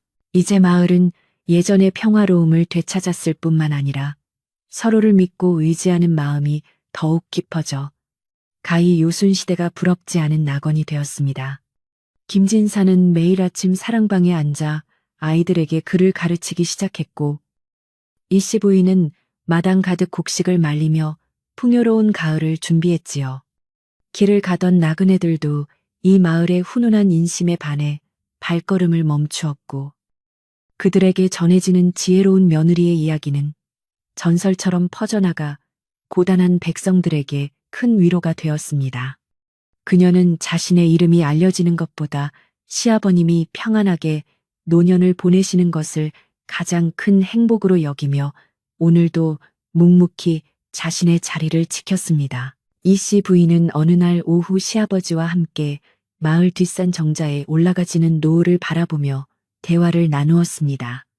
시아버지는 아가야, 내가 섬에서 죽을 고비를 넘길 때마다 네가 가져다 준 따뜻한 탕약과 그 맑은 눈빛을 생각하며 버텼단다라고 고백하며 다시 한번 며느리의 노고를 치하했지요. 이 씨 부인은 부끄러운 듯 고개를 숙이며 아버님께서 굳건히 계셔주셨기에 제가 힘을 낼 수 있었습니다. 모든 공은 아버님의 덕망 덕분입니다. 라고 공손히 답했습니다. 두 사람 사이에는 말로 다 할 수 없는 깊은 신뢰와 사랑이 흘렀고, 그들의 그림자는 노을빛 아래 길게 늘어져 평화로운 산천과 하나가 되어 아름답게 어우러졌습니다. 밤이 깊어지자 마을은 다시 정적 속으로 빠져들었지만 예전의 차가운 침묵이 아닌 따뜻한 안식이 깃든 고요함이었습니다. 집집마다 굴뚝에서는 저녁밥 짓는 연기가 모락모락 피어올랐고 아이들은 부모의 무릎에 누워 지혜로운 며느리 이야기를 들으며 꿈나라로 향했지요. 이씨 부인은 마지막으로 집안 단속을 마친 뒤 자신의 방으로 돌아와 책상 앞에 앉아 그동안의 일을 기록하기 시작했습니다. 후손들에게 이 이야기가 전해져 어떤 어려움 속에서도 정의와 효심을 잃지 말라는 메시지를 남기기 위함이었으며 그녀의 붓끝은 달빛을 받아 은은하게 빛나며 종이 위를 부드럽게 흘러갔습니다. 이씨 부인의 일기에는 고통스러웠던 유백일의 기억조차 아름다운 인내의 과정으로 기록되었고 그녀는 자신을 모함했던 박씨조차 용서한다는 문구를 남기며 마음의 평화를 완성했습니다. 그녀는 이제 더는 두려울 것이 없었으며 시아버지를 지켜내고 가문의 이름을 바로 세운 자부심으로 가득 차 있었습니다. 방 밖에서는 풀벌레 소리가 자장가처럼 들려왔고 가끔 들리는 시아버지의 편안한 코 고는 소리는 그녀에게 세상에서 가장 감미로운 음악이 되어 주었지요. 그녀는 촛불을 끄고 잠자리에 들며 내일 아침 시아버님께 드릴 따뜻한 미역국을 생각하며 행복한 미소를 지은 채 깊은 잠 속으로 빠져들었습니다. 마을 전체가 축제의 분위기로 들썩였지만 그 이면에는 아직 정리되지 않은 어두운 찌꺼기들이 남아 있었습니다. 억울한 누명을 벗겨준 금부도사와 관원들이 머물고 있는 마을 관아. 앞마당에는 이른 아침부터 수많은 구경꾼이 모여들어 인산인해를 이루었지요. 박 씨와 그에게 동조하여 김진사를 공경에 빠뜨렸던 무리들이 줄줄이 포박된 채 꿇어앉아 있었으며 그들의 얼굴에는 죽음보다 더한 공포와 수치심이 가득 서려 있었습니다. 마을 사람들은 그들을 향해 그동안 참아왔던 울분을 토해내며 손가락질을 하였고 고요하던 산골 마을의 공기는 진실의 심판을 기다리는 팽팽한 긴장감으로 가득 차올랐습니다. 이씨 부인은 정갈한 옷매무새를 가다듬고 시아버지 김진사의 뒤를 따르며 당당하게 관아 마당으로 들어섰습니다. 그녀의 눈빛은 한없이 부드러우면서도 불의를 향해서는 서슬퍼런 칼날처럼 날카로운 지혜가 번뜩이고 있었으며 그녀가 등장하자 소란스럽던 군중은 일시에 숨을 죽였습니다. 금부도사는 높은 자리에 앉아 김진사 가문의 결백을 다시 한번 만천하에 공포하였고 이제는 이 모든 음모의 시작과 끝을 명확히 밝혀 죄인들에게 엄중한 벌을 내려야 할 시간임을 알렸습니다. 이씨 부인은 증인석에 서서 자신이 유배지에서 겪었던 일들과 박 씨의 서재에서 찾아낸 증거들을 조목조목 설명하기 시작했습니다. 그녀의 목소리는 비록 크지 않았으나 마당 구석구석까지 명확하게 전달되었으며 그 안에는 고난을 이겨낸 자만이 가질 수 있는 숭고한 힘이 실려 있었습니다. 이씨 부인은 시아버지가 누명을 쓰고 머나먼 섬으로 떠나야 했던 그날의 비참함부터 유배지의 척박한 환경 속에서도 굴하지 않고 진실을 찾기 위해 밤낮으로 기도하며 증거를 모았던 과정들을 하나하나 낱낱이 고해 바쳤지요. 그녀의 이야기가 이어질수록 마당에 모인 사람들은 함께 눈물을 흘렸고 박 씨의 악랄한 만행에 분노하며 가슴을 쳤습니다. 진실은 화려한 수식어 없이도 사람들의 심금을 울리는 가장 강력한 무기였음을 모두가 깨닫는 순간이었습니다. 박 씨는 처음에는 모든 사실을 완강히 부인하며 자신의 결백을 주장했으나 이씨 부인이 내놓은 결정적인 장부와 위조 인장을 보자마자 온몸을 사시나무 떨듯 떨며 주저앉았습니다. 그는 이씨 부인을 향해 비열한 저주를 퍼붓기도 했지만 금부도사의 호령 한마디에 입을 굳게 다물 수밖에 없었지요. 금부도사는 박 씨에게 너는 친척의 도리를 저버리고 탐욕에 눈이 멀어 어진 선비를 모함하였으니 그 죄가 하늘에 닿는다라며 엄중히 꾸짖었습니다. 결국 박 씨는 자신의 모든 죄를 자백하였고 그와 함께 공모했던 아전들과 관리들도 줄줄이 포박되어 한양으로 압송될 처지에 놓이게 되었습니다. 심판이 마무리되자 마을 사람들은 일제히 만세를 부르며 김진사 가문의 명예 회복을 축하했습니다. 그동안 박 씨의 위세에 눌려 진실을 외면했던 몇몇 사람들은 김진사 앞에 나아가 머리를 조아리며 용서를 구하기도 했지요. 어진 성품의 김진사는 그들의 손을 일일이 잡아주며 사람이 살다 보면 눈이 가려질 때가 있는 법이니 너무 마음에 두지 마시게라며 오히려 그들을 위로하는 대인의 면모를 보여주었습니다. 이 광경을 지켜보던 이 씨 부인은 시아버지의 너그러운 마음에 다시 한번 감동하며 자신이 한 일이 헛되지 않았음을 느끼고 안도의 한숨을 내쉬었습니다. 관할을 나온 김진사와 이 씨 부인은 마을 사람들의 환호를 받으며 그리운 고향 집으로 향했습니다. 박 씨가 차지하고 있던 집은 이미 마을 사람들이 깨끗이 청소해 놓았으며 마당 구석구석에는 주인을 반기는 듯 따스한 햇살이 가득 내리쬐고 있었지요. 이 씨 부인은 먼저 사당으로 가서 조상님들께 무사히 돌아왔음을 고하는 고유제를 올렸습니다. 그녀는 정성스럽게 닦은 제기 위에 맑은 술을 올리며 억울하게 돌아가실 뻔한 시아버지를 지켜주신 신령님들께 감사의 인사를 전했습니다. 집안의 분위기는 유배가기 전보다 훨씬 더 단단하고 화목해졌으며 이제는 어떤 풍파에도 흔들리지 않을 뿌리 깊은 나무처럼 든든해졌습니다. 이제는 집안 구석구석에 남은 박 씨의 흔적들을 완전히 지워버려야 할 때였습니다. 이 씨 부인은 하인들을 시켜 박 씨가 들여놓았던 화려한 가구들을 모두 밖으로 내놓게 하고 대신 시아버지가 예전에 쓰시던 손때 묻은 물건들을 하나하나 제자리로 돌려놓았습니다. 그녀는 물건에도 기운이 깃들어 있으니 욕심으로 가득 찬 물건들은 우리 집에 어울리지 않는다라며 단호하게 정리하였지요. 방 안은 다시금 선비의 기계가 느껴지는 소박하고 정갈한 공간으로 바뀌었고 은은한 먹향기가 감돌기 시작하며 김진사의 집다운 평온함을 되찾아갔습니다. 며느리의 세심한 손길이 닿는 곳마다 집안은 활기를 띠기 시작했습니다. 마당 한쪽에는 박 씨가 무리하게 심어놓았던 비싼 화초들을 뽑아내고 대신 시아버지가 평소 아끼시던 매화나무와 대나무를 다시 심었습니다. 이 씨 부인은 직접 흙을 만지며 나무의 뿌리가 잘 자리 잡을 수 있도록 정성을 다했고 물을 주며 이 나무들이 자라듯이 우리 가문의 명예도 다시금 높게 솟아오를 것이라고 읊조렸습니다.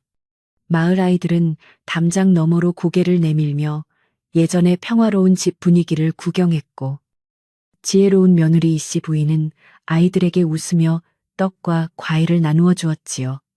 그녀의 따뜻한 마음씨는 차갑게 식어있던 집안의 온기를 단숨에 회복시켜 주었습니다. 그날 오후 마을의 노인들이 김진사댁 사랑방으로 모여들었습니다.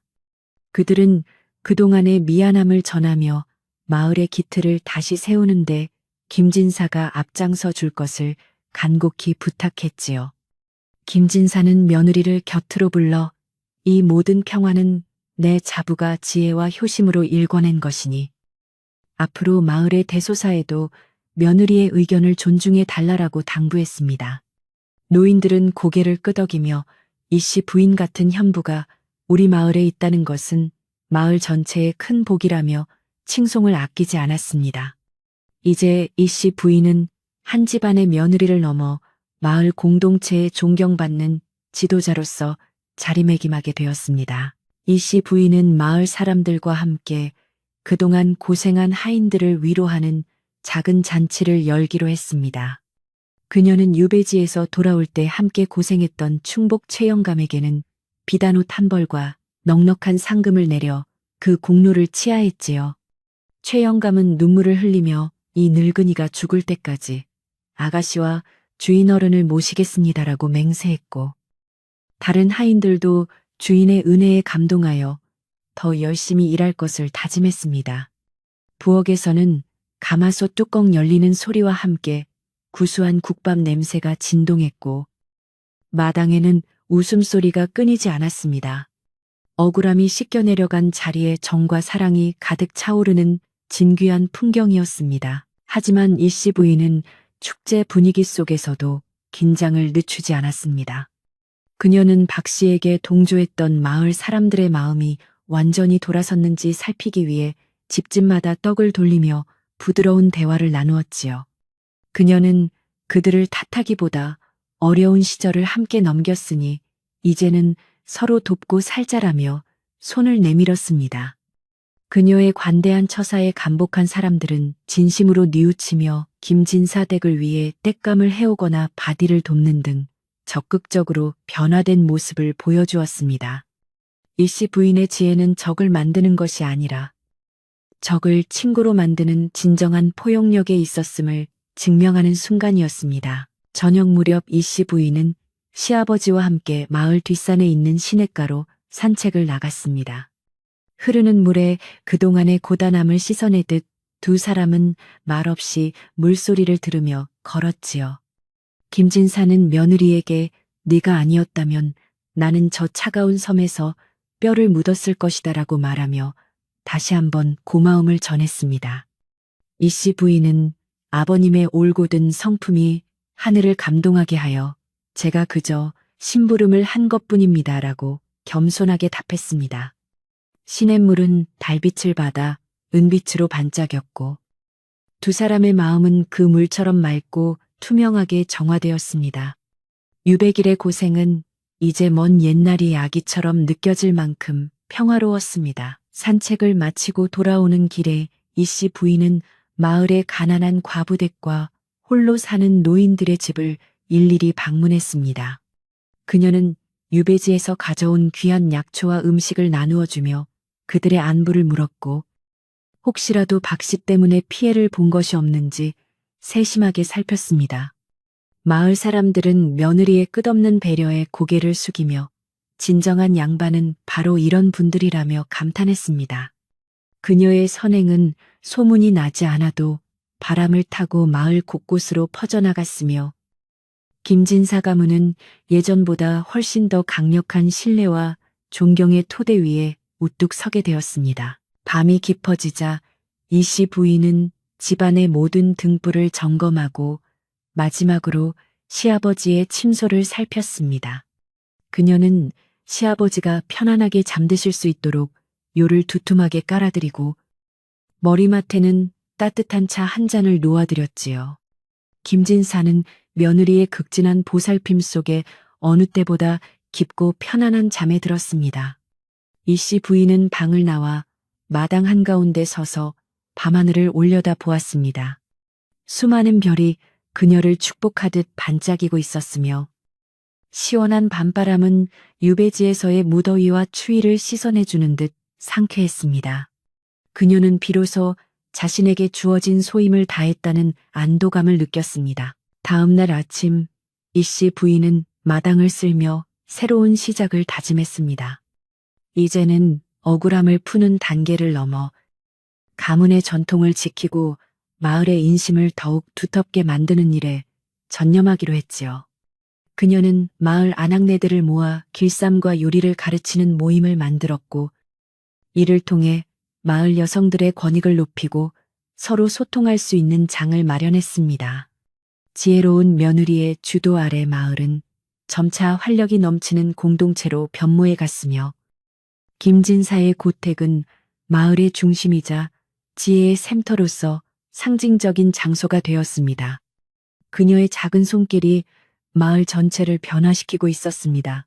마을에는 박 씨의 만행을 기록한 지혜로운 며느리전이라는 이야기가 아이들 사이에서 노래처럼 불리기 시작했습니다. 이 씨 부인은 부끄러운 마음에 아이들을 말리기도 했지만 김진사는 이것 또한 후세에 전해야 할 교훈이니 그대로 두어라라며 허허 웃었습니다. 이야기는 입에서 입으로 전해지며 이웃 마을과 멀리 한양까지 퍼져나갔고 지혜와 효심의 대명사로 이 씨 부인의 이름이 널리 알려지게 되었습니다. 하지만 그녀는 이러한 명성에 연연하지 않고 오직 집안의 화목과 시아버지의 건강만을 생각하며 평소와 다름없는 소박한 일상을 이어갔습니다. 어느 날 한양에서 김진사의 복권을 축하하는 임금님의 하사품이 도착했습니다. 화려한 비단과 귀한 서책들이 마당 가득 쌓였지만 이씨 부인은 그것들을 탐내지 않고 마을에 서당을 짓는데 보태기로 했습니다. 그녀는 가문의 영광은 재물에 있는 것이 아니라 덕을 쌓는 데 있다라며 시아버지를 설득했고 김진사는 기꺼이 며느리의 뜻을 따랐습니다. 마을 사람들은 다시 한번 김진사 가문의 고결한 정신에 감동하며 자신들도 나눔을 실천하기로 다짐했습니다. 이씨 부인의 지혜로운 결단은 마을 전체에 나눔의 문화를 꽃피우는 소중한 계기가 되었습니다. 서당이 완공되던 날 마을은 다시 한번 축제 분위기에 휩싸였습니다. 아이들은 새 책을 들고 즐거워했고 김진사는 훈장이 되어 아이들에게 인의예지를 가르치기 시작했습니다. 이씨 부인은 서당 아이들을 위해 매일 맛있는 간식을 준비하며 그들의 성장을 지켜보았습니다. 그녀는 지혜란 단순히 책 속에 있는 것이 아니라 삶 속에서 실천하는 것임을 아이들에게 몸소 보여주었지요. 아이들은 이씨 부인을 지혜로운 어머니라 부르며 따랐고 마을의 미래는 그녀의 따뜻한 보살핌 아래 무럭무럭 자라났습니다. 고요한 마을에 울려 퍼지는 아이들의 글 읽는 소리는 가장 평화로운 음악이 되었습니다. 시간이 흐를수록 마을은 전국에서 가장 살기 좋은 곳으로 소문이 났고 고을 사또조차 어려운 일이 생기면 김진사 댁을 찾아와 조언을 구하곤 했습니다. 그때마다 이씨 부인은 병풍 뒤에서 시아버지에게 현명한 답을 일러주어 문제를 해결하게 도왔습니다. 사또는 김진사의 해안에 감탄하며 돌아갔고 김진사는 모든 공을 며느리에게 돌리며 흐뭇해했지요. 이씨 부인은 결코 자신을 드러내지 않으면서도 보이지 않는 곳에서 마을과 가문을 지키는 든든한 등불 역할을 충실히 수행했습니다. 그녀의 지혜는 시간이 갈수록 깊은 샘물처럼 끝없이 솟아올랐습니다. 이제 마을에서 박 씨의 이름은 잊히고 오직 지혜로운 며느리의 효행만이 가득 찼습니다. 박 씨가 파괴하려 했던 가문은 오히려 그의 음모 덕분에 더욱 견고해졌고 마을 사람들의 결속력은 그 어느 때보다 강해졌습니다. 악이 물러간 자리에 선이 뿌리를 내리고 평화의 꽃을 피우는 광경은 참으로 아름다웠습니다. 이씨 부인은 매일 저녁 시아버지와 함께 마당을 거닐며 지는 노을을 바라보는 시간을 가장 소중히 여겼습니다. 그녀는 아버님, 이제야 비로소 우리 집이 진짜 집 같습니다라고 말하며 미소 지었고 김진사는 고개를 끄덕이며 며느리의 손을 꼭 잡아주었습니다. 이씨 부인은 어느덧 집안의 살림을 넘어 마을의 중재자 역할도 맡게 되었습니다. 이웃 간의 사소한 다툼이나 땅 경계 문제로 갈등이 생기면 사람들은 관아에 가기 전에 이씨 부인을 먼저 찾아왔지요. 그녀는 양쪽의 말을 공평하게 듣고 누구도 억울함이 없도록 명쾌한 해결책을 제시했습니다. 사람들은 그녀의 판결에 군말 없이 따랐으며 덕분에 마을에는 송사가 줄어들고 화평한 기운만이 가득했습니다. 지혜로운 며느리의 존재는 마을 전체의 평화를 유지하는 가장 강력한 힘이었으며 그녀의 말은 곧 마을의 규율이 되어 사람들의 마음속에 깊이 각인되었습니다. 어느 날 저녁 이씨 부인은 유배지에서 자신을 도와주었던 섬 노인들에게 보낼 감사의 선물을 준비했습니다. 그녀는 육지의 귀한 옷감과 씨앗들을 챙기며 그들의 은혜를 잊지 않았음을 표현했지요. 어려울 때 받은 도움은 평생 잊지 않는 것이 도리라는 그녀의 가르침은 하인들에게도 큰 울림을 주었습니다. 그녀는 사람 사이의 인연을 소중히 여기며 한 번 맺은 인연은 끝까지 책임지는 진정성 있는 태도로 일관했습니다. 이러한 그녀의 성품은 가문의 명성을 더욱 드높였고 사방팔방에서 그녀의 덕망을 칭송하는 소리가 끊이지 않았습니다. 달빛이 창가에 은은하게 머무는 밤, 이씨 부인은 책상 앞에 앉아 평화롭게 숨쉬는 집안의 소리를 들었습니다. 시아버지의 평온한 숨소리, 마당 나뭇잎이 바람에 부딪히는 소리, 멀리서 들려오는 개 짖는 소리까지 모든 것이 완벽한 조화를 이루고 있었지요. 그녀는 붓을 들어 인내와 지혜라는 글자를 정성스럽게 썼습니다. 그 글자에는 그녀가 겪은 모든 고난과 승리의 역사가 응축되어 있었으며 후손들에게 전해주고 싶은 가장 값진 유산이었습니다. 그녀는 이제 더 이상 과거의 아픔에 얽매이지 않고 다가올 밝은 미래만을 꿈꾸며 평화로운 밤의 정취를 만끽했습니다. 이씨 부인은 촛불을 끄기 전 마지막으로 거울을 보며 자신의 모습을 비춰보았습니다. 거울 속의 여인은 유백일의 고생으로 조금은 수척해졌지만 눈빛만은 그 어느 때보다 맑고 깊었습니다. 그녀는 자신에게 참으로 잘 견뎠다라고 나지막이 속삭이며 스스로를 격려했습니다. 가문의 명예를 지키고 시아버지를 구한 그녀의 영웅적인 행동은 이제 마을의 전설이 되어 영원히 살아 숨쉬게 될 것입니다. 그녀는 편안한 마음으로 요 위에 누워 내일 아침 시아버지께 올릴 향긋한 차의 향기를 상상하며 깊고 달콤한 잠 속으로 천천히 빠져들었습니다. 아주 오랜 옛날, 바람이 맑게 불던 날에 시작된 그 고단했던 유백일의 기억도 어느덧 시간이 흘러 누렇게 익어가는 들판의 황금빛 물결 속에 서서히 녹아들었습니다. 마을은 그 어느 해보다 풍성한 결실을 앞두고 있었으며 사람들의 얼굴에는 굶주림이나 근심 대신 넉넉한 웃음꽃이 피어올라 집안마다 풍년가가 끊이지 않았지요. 김진사 댁의 며느리 이씨 부인은 이른 새벽부터 정원을 가꾸며 마당에 떨어진 낙엽을 정성스럽게 쓸어 모았고 그 소리는 고요한 아침 공기를 가르며 마을 전체에 평화의 시작을 알리는 부드러운 자장가처럼 울려 퍼지며 지나가는 이들의 마음을 더없이 편안하게 어루만져 주었습니다. 마을 사람들은 이제 김진사의 집 앞을 지날 때면 약속이라도 한 듯 발걸음을 늦추고 경건한 마음으로 목례를 올리며 지혜로운 며느리의 공덕을 기리는 것이 일상이 되었습니다. 예전에 그 흉흉했던 소문들은 온데간데 없고 오직 효심과 지략으로 가문을 구한 이씨 부인의 영웅담만이 전설처럼 남아 아이들의 자장가가 되고 노인들의 소일거리가 되어 마을에 자부심으로 깊이 뿌리내렸지요.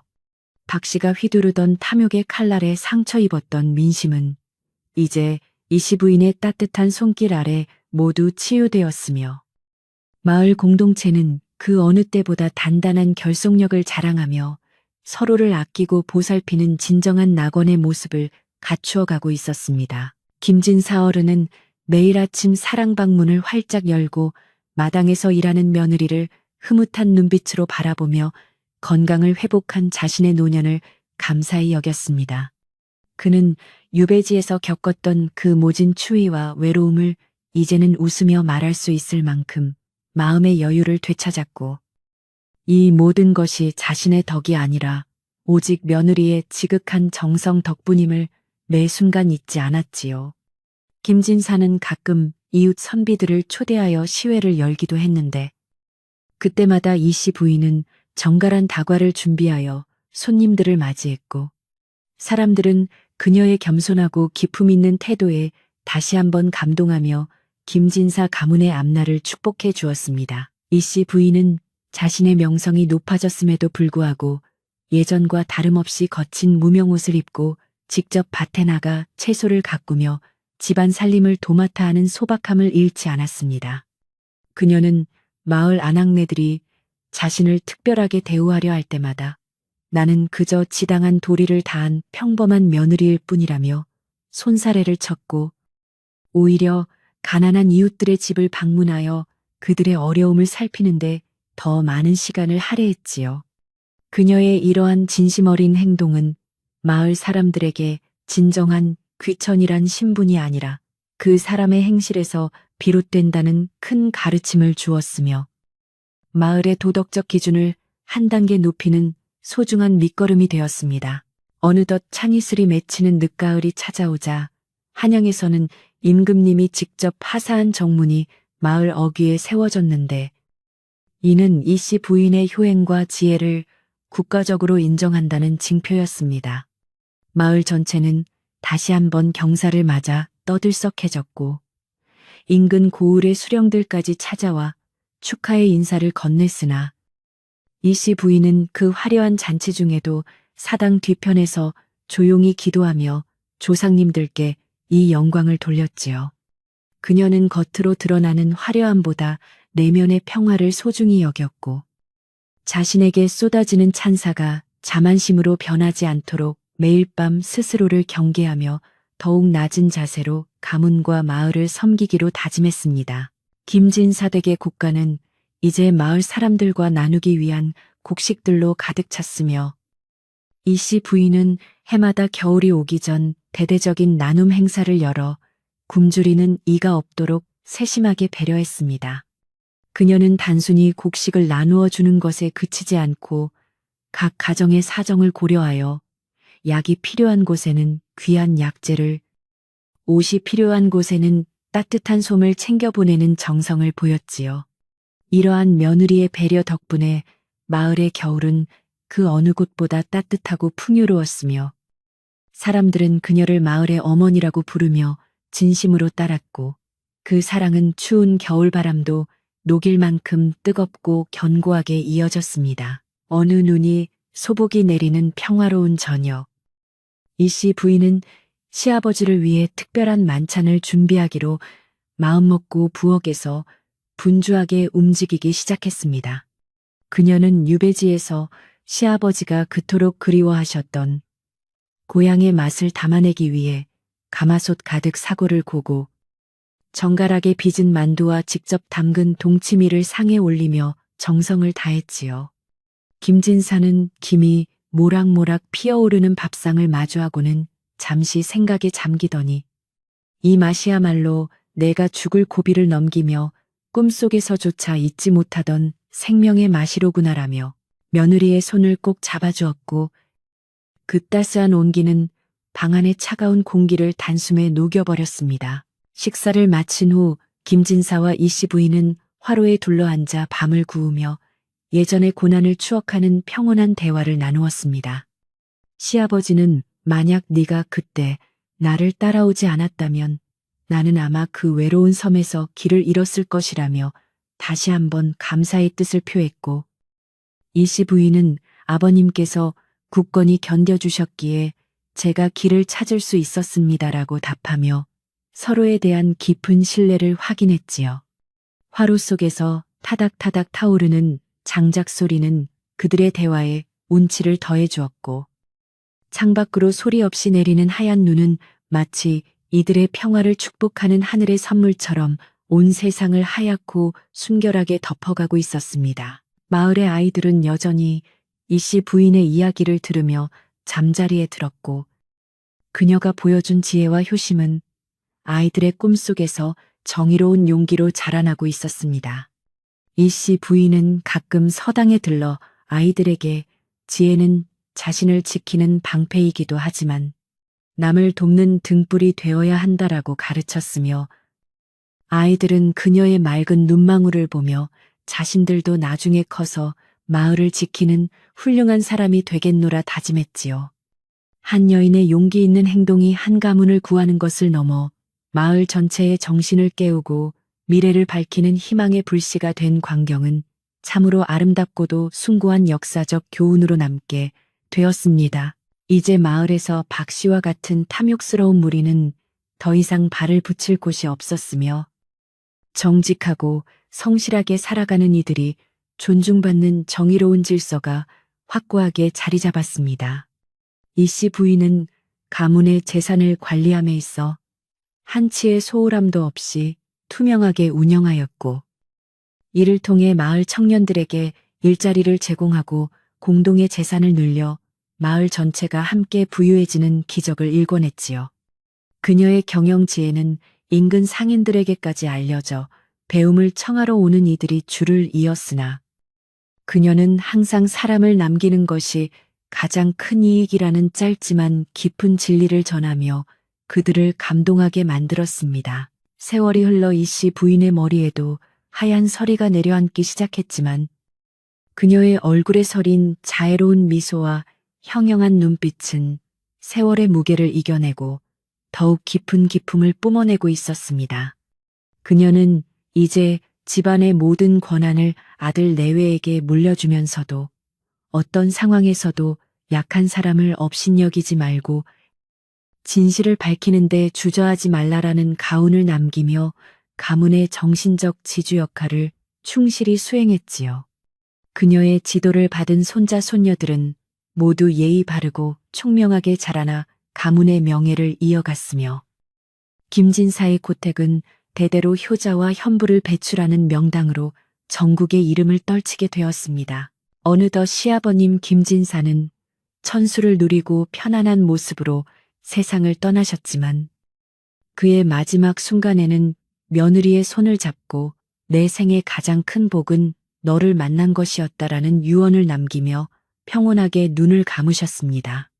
이 씨 부인은 슬픔 속에서도 예의를 갖추어 정중하게 장례를 치렀고 마을 사람들은 마치 자기 부모를 잃은 듯 통곡하며 김진사의 마지막 길을 배웅했지요. 장례가 끝난 후에도 그녀는 시아버지의 묘소를 정성껏 돌보며 매일 아침 문안 인사를 올리는 지극한 효성을 멈추지 않았으며 이러한 그녀의 모습은 다시 한번 온 마을에 귀감이 되어 사람들의 가슴 속에 깊이 새겨졌습니다. 평화가 일상이 된 어느 여름밤, 이 씨 부인은 마당 평상에 누워 은하수가 흐르는 밤하늘을 바라보며 자신의 지나온 삶을 조용히 반추해 보았습니다. 유백일의 고통도, 박 씨와의 치열했던 싸움도 이제는 아련한 추억이 되어 별빛 속에 반짝였고, 그녀는 자신이 선택했던 그 길이 결코 쉽지 않았지만 옳았음을 다시 한번 확신했지요.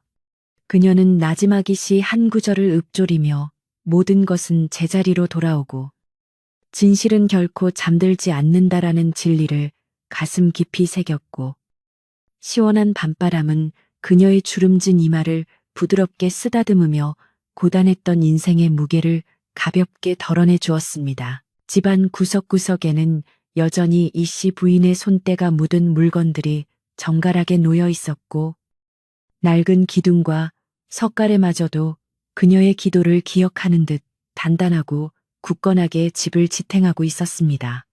이 고택은 단순한 건축물을 넘어 한 여인의 헌신과 지혜가 깃든 성소와도 같았으며 사람들은 이곳을 지날 때마다 삶의 지혜를 얻고 마음의 위안을 얻곤 했지요. 이 씨 부인은 이제 거동이 불편해졌음에도 불구하고 매일 아침 마당을 한 바퀴 돌며 집안의 안녕을 살피는 일을 멈추지 않았고 그녀의 발걸음이 닿는 곳마다 평화와 화목의 기운이 샘솟아 집안 전체를 따뜻하게 감싸 안았습니다. 마을의 저녁 노을은 유난히도 붉고 아름다워 마치 온 세상을 따뜻한 담요로 덮어주는 듯 보였으며 집집마다 피어오르는 연기는 저녁밥 짓는 평화로운 일상을 알리고 있었습니다. 이 씨 부인은 부엌에서 들려오는 며느리의 도마 소리와 아이들의 웃음소리를 들으며 비로소 진정한 행복이 무엇인지 깨달았고 자신이 지켜낸 이 소박한 평화가 얼마나 값진 것인지 새삼 느끼며 흐뭇한 미소를 지었지요. 그녀는 이제 자신의 임무를 다했다는 평온한 마음으로 창가에 앉아 저 멀리 산등성이로 넘어가는 해를 배웅했고 마을 전체는 그녀의 자애로운 보살핌 아래 가장 안락하고 따뜻한 휴식의 시간으로 접어들었습니다. 밤이 깊어지자 이 씨 부인은 촛불을 끄고 자리에 누워 마을의 고요한 숨소리에 귀를 기울였으며 그 안에는 억울함이나 원망 대신 감사와 사랑의 노래가 가득 차 있음을 느낄 수 있었습니다. 그녀는 눈을 감으며 유배지에서 보았던 그 푸른 바다와 시아버지의 지팡이 소리를 떠올렸고 그 모든 고난이 결국 오늘의 평화를 위한 필연적인 과정이었음을 이해하며 깊은 안식에 들었지요.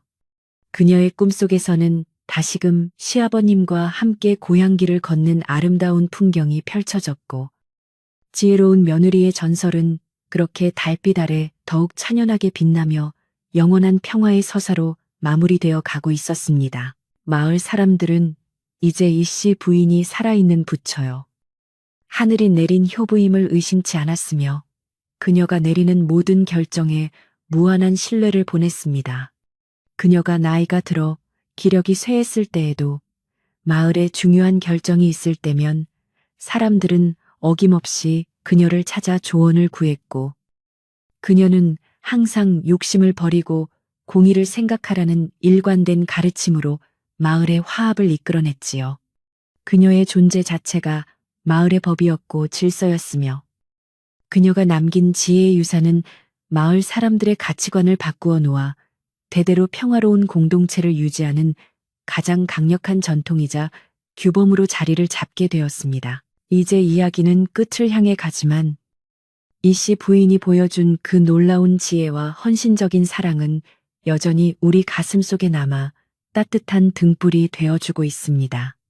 억울한 시아버지를 위해 목숨을 걸고 유배기를 따라 나섰던 그 용기와 박 씨의 음모를 파헤쳐 진실을 밝혀낸 그 명철한 두뇌는 오늘날을 살아가는 우리에게도 큰 울림을 주지요. 마을은 여전히 그 자리에 남아 이 씨 부인의 후손들을 지켜보고 있으며 지혜로운 며느리의 이야기는 세대를 거듭하며 더욱 풍성해져 사람들에게 올바르게 산다는 것이 무엇인지를 끊임없이 되묻고 일깨워주는 소중한 정신적 양식이 되고 있습니다. 깊은 밤, 산골 마을에 내리는 눈은 이제 대지를 포근하게 감싸 안고 만물을 잠재우며 모든 소음을 잠재우고 오직 정적만이 가득한 평화의 시간을 선사하고 있습니다. 이 씨 부인의 방에서 새어나오던 작은 등불도 이제는 꺼지고 그녀의 평온한 숨소리만이 밤 공기를 부드럽게 채우며 내일의 태양을 기다리는 희망의 노래가 되고 있지요. 여러분도 이제 이 지혜로운 며느리의 따뜻한 마음을 품고 고단했던 하루의 짐을 내려놓으며 꿈결처럼 부드러운 안식 속으로 빠져드시길 바랍니다. 진실은 승리하고 사랑은 영원하다는 그 소박한 믿음이 여러분의 밤을 지켜주는 가장 든든한 수호천사가 되어줄 것입니다. 달빛이 창호지 문에 은은한 그림자를 드리우고 풀벌레 소리조차 잦아든 이 고요한 밤에 지혜로운 며느리가 지켜낸 그 평화로운 고택의 온기가 여러분의 방 안까지 전달되기를 소망합니다. 고통은 짧고 영광은 길며 선한 의지는 반드시 보답받는다는 이 옛 이야기의 결말처럼 여러분의 삶도 언제나 정의롭고 따뜻한 일들로 가득 차기를 기원하며 이제 긴 이야기를 마칩니다. 이제 편안히 눈을 감으시고 이 씨 부인이 보았던 그 아름다운 금수강산의 풍경을 꿈속에서 거닐며 깊고 달콤한 잠을 청하시길 바랍니다. 고요한 밤, 평화로운 마음으로 모두 안녕히 주무십시오.